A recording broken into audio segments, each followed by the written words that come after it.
So, today we are going to talk about Lesson 2 Launching Research for Animal Defense Mechanisms. So, today's learning target is I can paraphrase information presented in a read aloud on animal defense mechanisms. Paraphrase. So, to understand the learning target, we need to know the meaning of paraphrase. What strategies could we use to figure out the meaning of this word? Well, one thing I think is it's important to break apart a word. So if you cover up para and if you just look at the part phrase, okay, what do you think the word phrase means? Take a moment to think about that. Okay. And if you cover up phrase and you look at para, okay, think of a word with para, maybe paragraph, right? So you could always split up the word and see what are some familiar pieces there. So a phrase is a group of words. Para means to come from.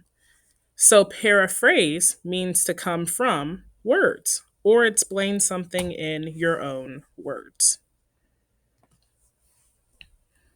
Alrighty, so the other learning target today is I can find the gist of and unfamiliar vocabulary from an excerpt from Animal Behavior, Animal Defenses. So, beginning the research process, what do you think the word research means? What does it mean to research something? So, when I think about research, I think about searching the web or maybe using an encyclopedia or going to the library and looking up books on a certain topic, right? If I have a certain topic, say if I was researching about um like different kinds of food. Let's say I looked up different kinds of Latin American food. I would get on a computer, use Google. Maybe I'd go to the library and look up some books on Latin American cuisine and Latin American dishes, which countries in Latin America eat which dishes. Performance task. So remember, in the next few weeks after researching how animals use their bodies and behaviors to help them to survive, you will write a choose your own adventure story.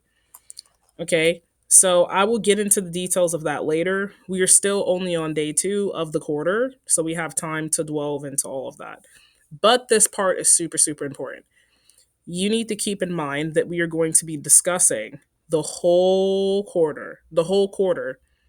How do animals use their body and behaviors to help themselves survive? So if you remember yesterday's video we watched a video about a praying mantis who was doing stretching his arms, making himself look scary to the jumping spider. Why do you think he did that? Why did the kung fu the praying mantis that looked like it was doing kung fu, why did it stretch its body out and make itself look big? Okay, if you answered that the goal was to scare the predator away so it didn't get eaten, you were correct. Okay, that is exactly why it had to make itself look big. And of course, it's all fluff, it's just a show. Um, that's an example, right? So, why is it important for researchers to write? Excuse me, why is it important for writers to research? So, before you can write about a topic, you need to know what you're writing about, right? I can't write a paper on Latin American cuisine if I don't know what Latin American dishes are, right? If maybe I only know American food, maybe I only know British food. So I have to do research so that I can write with accuracy, which means to write correctly with the right, correct information. So let's talk about different ways that writers conduct research. First things first, you need to read about the topic. So let's say, like a more relevant example to what we're doing. If I looked up how an ostrich defends itself, I need to go read up on that, right? Maybe I'll go to Kids Britannica. Brit. Oh, I can't say it. I think it's kidsbriticana.com, that website I had you guys get on. Maybe y'all get on Nat Geo, right? Maybe I'll go to Stanford University and look up their stuff, right? I want to go to a reliable resource. Usually things ending in .edu, .org, right, or .gov are pretty reliable. As always, we stay away from Wikipedia because anyone can go in and edit stuff, right? We don't use random websites with people's random opinions, but you want to go to a good source. Second, they look online to learn about what they're going to write about. Always, always, always fact check. Always do your research. Okay, let's talk about every unit. So we have 3 units in this 9 weeks of quarter 2, okay? Unit 1, we are going to be researching animal defense mechanisms. Unit 2 talks about research and writing, building expertise on a selected animal. So you're going to pick an animal that you want to research off the list, right? And you have to research. Unit 3, write narratives. Okay, so this is English class. So we will be writing because we want to help you get strong and make you a really good writer. Okay, we'll go over this later.